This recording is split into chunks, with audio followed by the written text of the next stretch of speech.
കേന്ദ്രമന്ത്രി കിരൺ റിജിജു ഈ മാസം 15-ന് മുനമ്പത്തെത്തും. NDA സംഘടിപ്പിക്കുന്ന അഭിനന്ദൻ സഭയിൽ പങ്കെടുക്കുമെന്നുള്ള വിവരമാണ് ഇപ്പോൾ വരുന്നത്. അർജുൻ മട്ടന്നൂർ നൽകും വിശദാംശങ്ങൾ. അർജുൻ, കേന്ദ്രമന്ത്രി എത്തുന്ന വിവരം അതെങ്ങനെയാണ്, എന്താണ് അതുമായി ബന്ധപ്പെട്ട് ലഭിക്കുന്ന വിവരങ്ങൾ?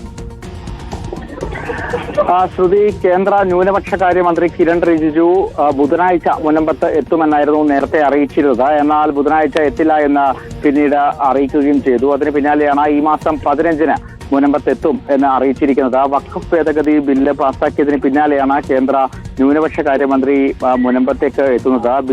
BJP അതോടൊപ്പം തന്നെ NDA സംഘടിപ്പിക്കുന്ന അഭിനന്ദൻ സഭയിൽ പങ്കെടുക്കും. കേന്ദ്രമന്ത്രിമാരും മറ്റ് പ്രധാനപ്പെട്ട BJP നേതാക്കളും ഒക്കെ തന്നെ കിരൺ റിജിജുവിനൊപ്പം ഉണ്ടാവും. ഈ ഭേദഗതി ബില്ല് പാസ്സായതിന് പിന്നാലെ മുനമ്പത്തെ പ്രശ്നം പൂർണ്ണമായും പരിഹരിക്കാൻ കഴിയും എന്നതാണ് കേന്ദ്രമന്ത്രി കിരൺ റിജിജു അതോടൊപ്പം തന്നെ BJP നേതാക്കളും അവകാശപ്പെടുന്നത്. ക്രിസ്ത്യൻ ന്യൂനപക്ഷ വോട്ട് ബാങ്കിൽ BJP വോട്ട് ബാങ്ക് സ്വന്തമാക്കാൻ വേണ്ടി BJP ശ്രമിക്കുന്നുണ്ടായിരുന്നു. ഈ നീക്കങ്ങളുടെ കൂടി ഭാഗമായിട്ടാണ് ഇത്തരത്തിൽ കേരളത്തിലേക്ക് കേന്ദ്ര ന്യൂനപക്ഷകാര്യമന്ത്രി വരുന്നത്. എന്തായാലും 180 ദിവസത്തോളമായി മുനമ്പം നിവാസികൾ സമരം ചെയ്യുകയാണ്.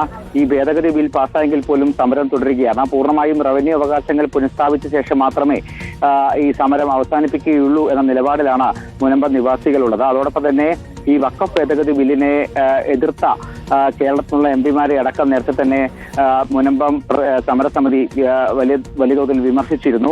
മാത്രവുമല്ല, ഈ ബില്ല് പാസ്സായതിന് പിന്നാലെ അവിടെ 50ഓളം പേർ BJP-യിൽ ചേരുകയും ചെയ്തിരുന്നു. എന്തായാലും അതിന് പിന്നാലെയാണ് ഇപ്പോൾ കേന്ദ്ര ന്യൂനപക്ഷകാര്യമന്ത്രി കിരൺ റിജിജു മുനമ്പത്തേക്ക് എത്തുന്നത്. ഈ മാസം 15-ന് സംഘടിപ്പിക്കുന്ന അഭിനന്ദൻ സഭയിൽ കിരൺ റിജിജു പങ്കെടുക്കും.